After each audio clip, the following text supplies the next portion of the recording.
everyone. Good afternoon. Well, it's good to be back in Detroit, and so we're here back today to thank all the folks for the work that they are doing to help organize, register people to vote, and get them out to vote. Today, early voting begins in Detroit. So it is good to be back here, and obviously to be in a great American city, and to applaud it for being just that, a great American city with a lot of hardworking folks who have grit and ambition and deserve to be respected for all of that. And then on Monday, I will be headed to Pennsylvania, to Michigan and Wisconsin to spend some time with a great American leader, Liz Cheney, and talk with folks about why it's important for us to put country before party and value the very important foundational principles that we stand on in terms of particular respecting and upholding the Constitution of the United States and the rule of law, and the importance of having a president in the White House who actually understands their job and is fit to serve. So with that, I'll take any questions. On early voting, are you concerned the Republicans are cutting the Democratic strength through early voting, and what are you seeing in the numbers now, and how do you feel about them? Well, what I'm hearing is that we're seeing record turnout. What I'm hearing is that in Georgia, for example, we're beating all records in terms of early voting, and in North Carolina. And in fact, today in Michigan, I'm going to challenge the folks here to do the same. So, you know, I don't yet have enough data to tell you who's voting for who and or how they're leaning, but I think it's great that people are turning out and voting and being active.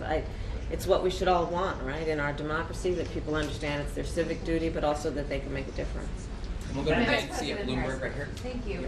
I wonder what you think of Elon Musk just getting increasingly involved in the election, both through his financial contributions to Trump Super PAC, but also holding campaign events, attending rallies.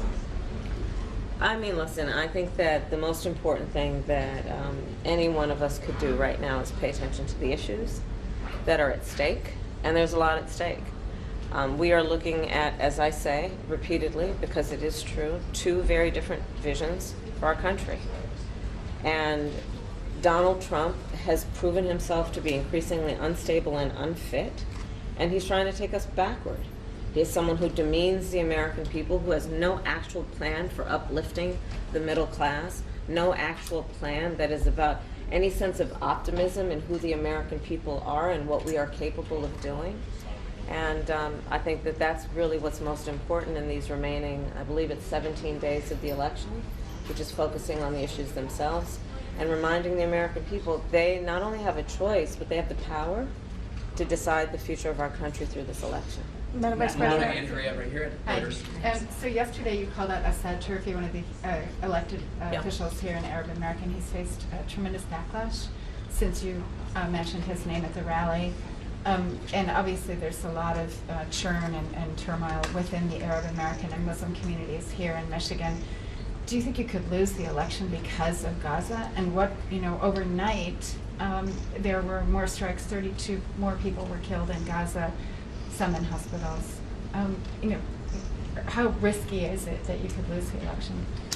Well, it is undeniable that it is something that everyone is aware of what is happening there. I speak publicly all the time about the fact that there are so many tragic stories coming from Gaza, and of course the first in this phase of everything that has happened, the first most tragic story is October 7th and what happened that day, and then what has happened since. And I think what's critically important as we look at this moment is, one, acknowledging the tragedy of what has happened in Gaza in terms of the extraordinary number of innocent Palestinians who have been killed, and taking that seriously and speaking truth about that.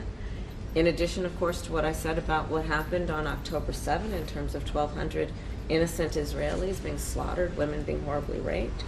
And then fast forwarding to today with the killing of Sinwar, this creates an opening that I believe we must take full advantage of to dedicate ourselves to ending this war and bringing the hostages home. But it's not working so far. You know what, listen, as it relates to the issues in the Middle East and in particular in that region, it has never been easy. But that doesn't mean we give up. okay? It is always going to be difficult. It does not mean we give up. We can't give up.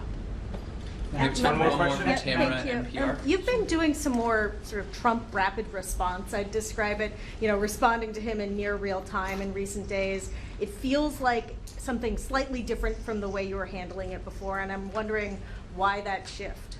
He's becoming increasingly unstable and unhinged, and it requires that response. I think the American people are seeing it, witnessing it in real time, and we must take note of the fact that this is an individual who wants to be president of the United States, and I think the American people deserve better than someone who actually seems to be unstable.